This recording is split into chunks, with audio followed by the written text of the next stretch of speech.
It captures people's imagination, I think, first and foremost. Architecture does affect people in ways that maybe architects understand only after a building's built. People perceive architecture as simply being an object or a vessel within which people are housed. And that's clearly not what our sense of architecture is. What the hell is an architect? What does an architect do? You know, what is the difference between an architect and a builder?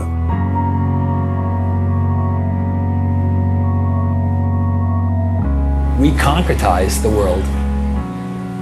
We take human activities and we make manifest the physical structures that accommodate all manner of human activity.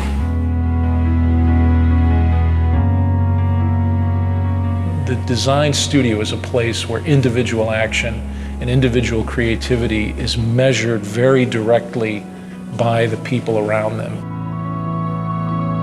When students are doing their job, they're shifting the focus of how we're talking and thinking about architecture.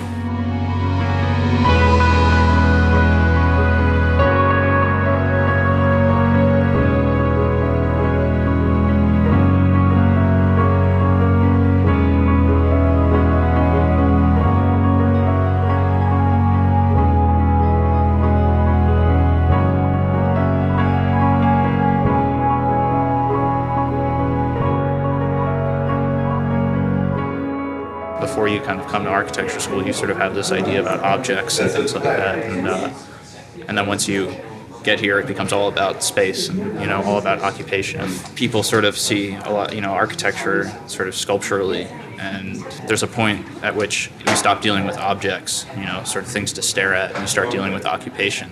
I have a lot of friends who find it really hard to understand like my schedule here and how we function here and being here at strange hours of the day and working environment and what studio space is like. And the way of working too, Yeah. That's really important. Yeah. So, and also the idea of being critiqued. Like being critiqued is it's a foreign concept really, to a really business foreign student. Concept. Yeah.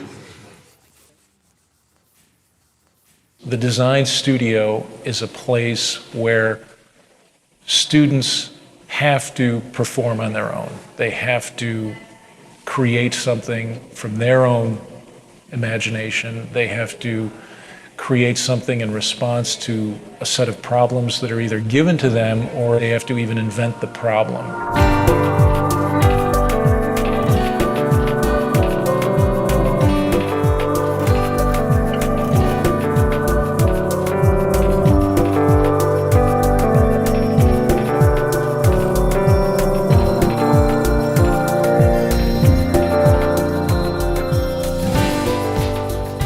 There's no other place that you can get this kind of culture. And we've been together for 5 years, like the whole group, right? So we know everybody. Everybody knows everything. It's like a second home. It's like a second community of people who are all struggling with the same questions. Now, when I worked at home, there was so much lacking in the projects. There's nobody to bounce things off of. The inspiration is at a minimum when you're on your own. Architecture education in US is one of the best because of this studio system. Always students hang around their own studio and talking, learning from others. That is the most important space for the education of architecture. It's like they were hating on Robert Moses because he's so insensitive and he tore down neighborhoods and this, that, and the other. It's like, you know what? Get in a car, drive on the West Side Highway, take the Triborough Bridge into Manhattan. Okay. And then you will understand what he was trying to do. That visual procession in the automobile, spectacular. No. It is spectacular. You're thinking about it now because oh yeah, of course. Now we sit in traffic and we look at it. But back then, like the city had to make that transformation. The great thing about architecture schools is it still takes place in a kind of space where people discuss the work together in a kind of both a personal way, a one-on-one way, and in a very public way.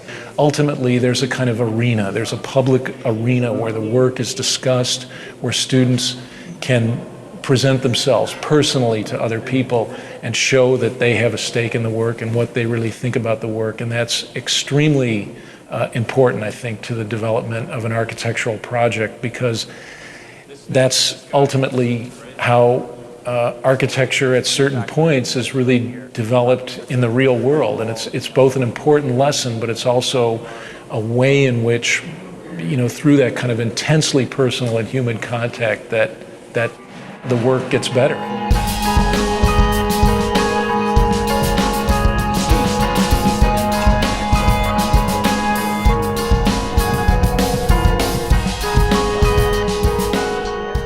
I think a lot of the culture of studio happens at the most random times, like the most random hours. I hope that, yes. I think the humor adds another level of energy, that you can bring. So you got moments where, we're all like joking around and we're doing the work and we're joking and we're vibing and whatever.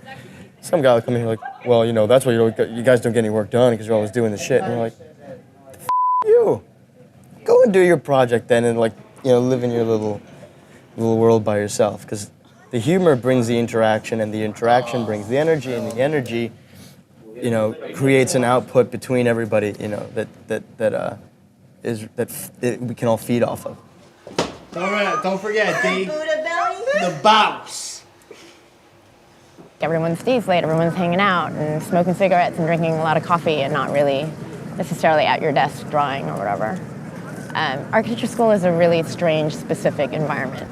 You can't possibly put that much work into something, like hours and hours on, one drawing or whatever, and make it be productive. You could tell an architect that it's due tomorrow and they'll put in the 12 hours and it might actually look the same as if they spent a whole week on it, I should have gone home earlier than I did because I just every 5 minutes I would take a little bit of glue and put it somewhere and then stop and figure out what the hell it is that I just did and then start over again. So I have this terrible thing that happens to me that I call the design high, where I can't fall asleep because I can't stop thinking about my project. And it's I get home and the whole walk home I'm exhausted. And as soon as I brush my teeth and wash my face and get into bed, I need to go back to studio. Your health is kind of put on hold to make room for your ideas. Architects are masochists in some ways. You're in there to all hours of the night. You're cutting yourself at 3 o'clock in the morning. You're rushing to the hospital to get stitched. I mean, you're putting these models together that you're tearing apart and then putting them together again. And then you're going through this iterative process of evaluation that is incredibly personal, but yet also very public. And you're constantly putting yourself on display, opening yourself up to attack and criticism. I mean, it's intense. Why would you subject yourself to that and put yourself through that if you didn't love it?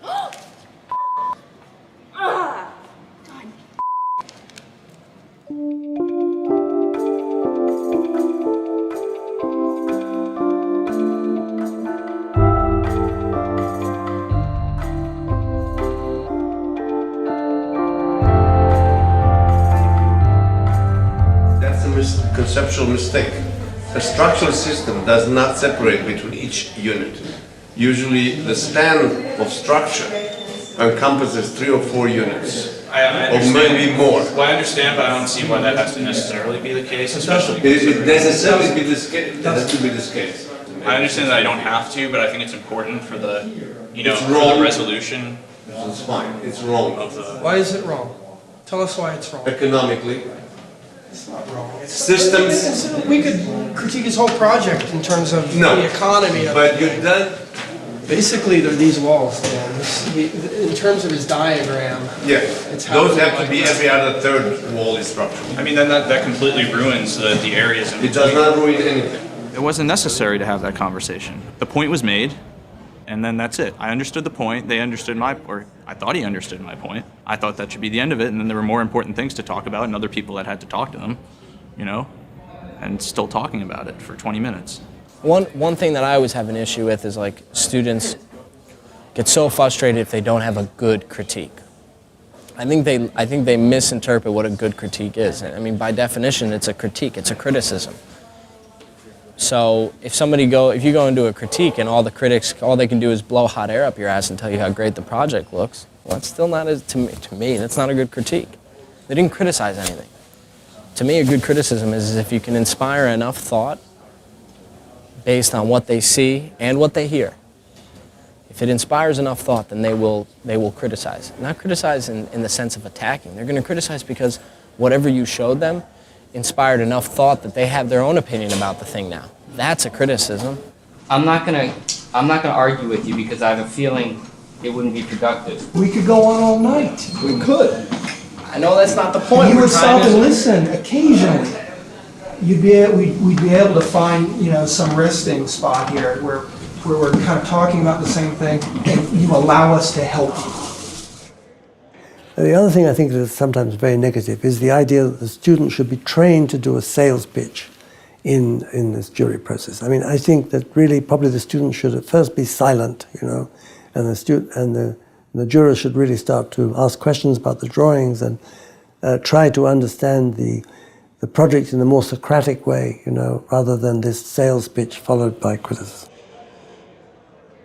If you're a smart architecture student, you're listening very closely because you're not only interested in how that work is coming out of you, but also how other people are seeing it.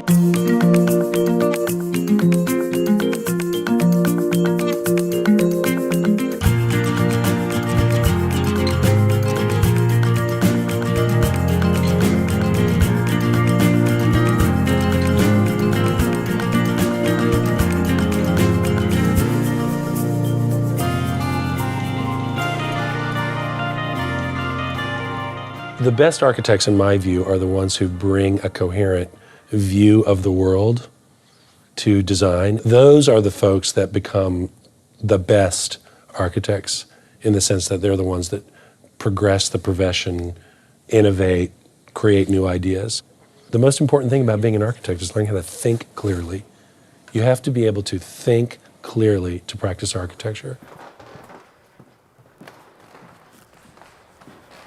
There's a tendency to see people as singular. If you're artistic, you're not practical.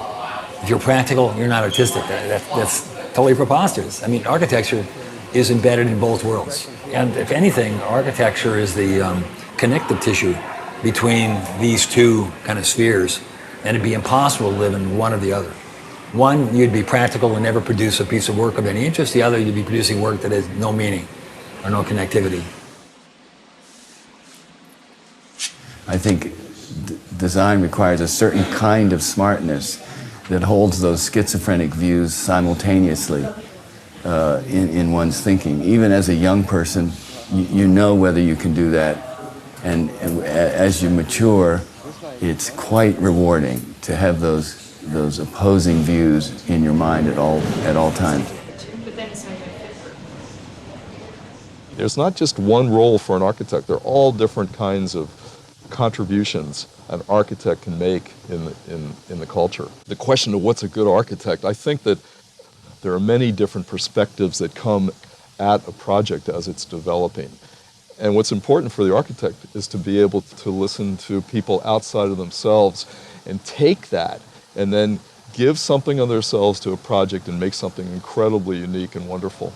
It has to be a person who's really willing to learn in a way that architects need to learn, which is they need to learn something every day for the rest of their lives. You've got to be, in a sense, kind of driven by that, in a sense, kind of inner force. But I think you also have to have the ability to kind of work through something and to be able to look at particular problems and be able to kind of listen and learn and examine with great patience some of those questions. So again, it's a kind of left brain, right brain kind of dichotomy that is, constantly, those demands are constantly placed on you as an architect. There are other disciplines that bring other things to the table, but I think our ability to envision or imagine something that is not there, it's almost spooky to people. This notion that you can look at a site or look at a parking lot and see a building there, I think it's extraordinary. It's an extraordinary skill, and we are one of the few disciplines that can do that. I would not trade for anything the skill set that I learned in school, because it's very, very, very unique to our discipline, and that's what we bring to the table.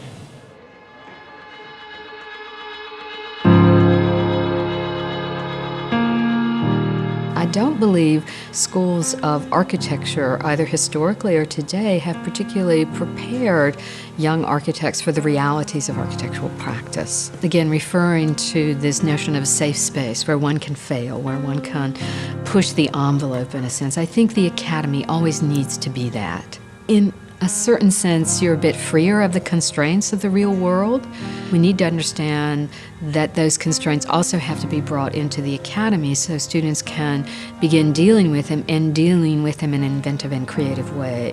I think the academy should be a kind of idealized space, but it also has to be a kind of laboratory, a testing ground for the real world. And I don't think we're so good with the latter. I mean, we are still that ivory tower.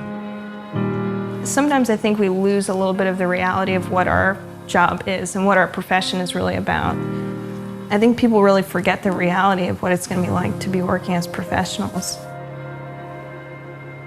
Architecture school is really unique because it's probably the only time that many of architecture students get to work on their own projects, because after that architecture is basically a service industry. I think that the profession is a lot different from the education in that you never work alone. It's hard to design an entire building by yourself. There's always other people that you have to network with or design with or consult. That collaboration is not usually present in school, which is a good thing and a bad thing, because during school you're trying to develop your own sort of way of working. You're very fast and you always predicting what I'm going to say. Their education is not preparing them to become kind of architects in the full sense of the word architect, being both poets and practitioners. They are wonderful, they're talented, they're smart. The tragedy is that the students are not sufficiently prepared to be independent thinkers. They either function at the poetic level or they function at the pragmatic level. The two shall never meet. So we have to kind of help them put those two together. Do like a series of overlays where you'd start to see like if there's different spaces like this, how they would interact. The walls are they're retaining walls. They're retaining earth. They're retaining memories. It's like an earthwork, yeah. But like if you give me a word like that, we can respond to it. Right? Let me ask you this: why are they working just to put these things? They're making things. Yeah. Right, and they're making things because they want to create something of value, right? Mm-hmm. Why do they just want to put it in storage? Do I think I might not be an architect? Sure. The likelihood that I work in an office after I graduate is pretty high, though. I don't think that people have to be stuck there for like 3 years and then get their license and then they do their own stuff. I want to start doing my own stuff and work in an office. I look forward to seeing what's going to happen. I'm excited to see what my signature ends up being. I want to teach and I want to write and I want to work for a firm that will let me do all of these things. I want to get some experience in a larger firm to see how they work and see how they operate. Do that, and then hopefully the long-term goal is to, start my own practice. The remarkable thing to me is how optimistic students of architecture are, how they sustain that optimism. And again, it's almost a bit like an actor or actress, that they still cherish that belief that they're going to break out of the chorus line in some way, even though the reality, as it is on Broadway, is very, very different. In part, it could be how they very quickly imbibe this notion of the star architect and this belief that, against all odds, that they might be able to make it. Well, today I think a lot of people, when they think of architecture, they think of architects. They think of the handful of brand name architects that they might have heard of, which to me is rather limiting.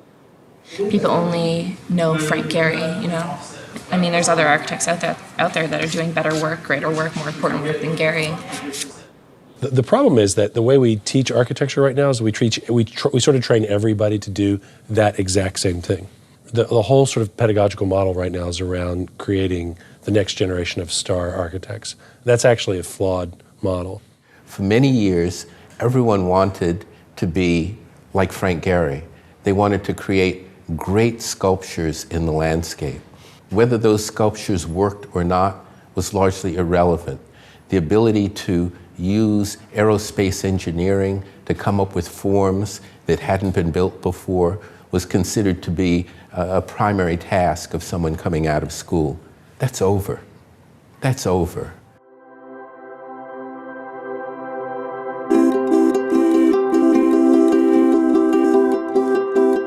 I would argue that this current generation of beginning students of architecture have the capacity to reshape a world like we've never seen before. And they need to have access to as much technology and as much discourse, meaningful discourse surrounding these techniques and these tools so that they're fully prepared to go out into the world in the future to do something positive and productive. Students are coming out, they're working with individuals around the world who need shelter and who need ways of living that are affordable and supportable and sustainable. The students themselves have been pushing to force faculty to think differently about the way faculty see the environment, use the environment, and create objects that serve not just the aesthetic interests of the architect. It's fundamentally an optimistic profession. You don't go into architecture if you're a pessimist, if you don't actually believe that the world can get better. So I think you've got a bunch of optimists that go into this design profession who actually believe that their buildings are going to make the difference in somebody's life. I think that the built environment is something that people have such an appreciation for. If you don't care about this, then like, what do you care about? It's about understanding human behavior, human desire, human want. Architecture is what you experience in your daily life on the street, the space of the street, how you navigate the street, how you relate to the buildings around you. People tend to think architecture is done for and by other people. It's also done by you if you decide to maybe put a new window in your house or change the traffic flow in your house or your office. At architecture school, you got the freedom to, you don't like something, do something about it. That's what they told you for 5 years. Do something about it. Doesn't matter what, just do something about it. The school is kind of about a way of thinking, and what you're going to do in architecture school is not what you think it's going to be, you know? That you're not going to go in there and be designing colonial homes and things like that. We don't just need shelter, we need atmosphere, and we need to be inspired. I think one of the most important things you can take from this school is not to lose your ambition. It's not just, 4 walls and a roof. There's more into it. There's like a life to it that I think we get here, and we should really take with us everywhere you go. You're gonna come to architecture school. I hope you understand the creative process. I hope you understand the transformation that your mind and body and psyches is gonna go through. Because there is nothing absolute about this.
What do you think about that, Mr. Doc Boy? Yeah, making a movie, huh? Right. Yeah, sure you are.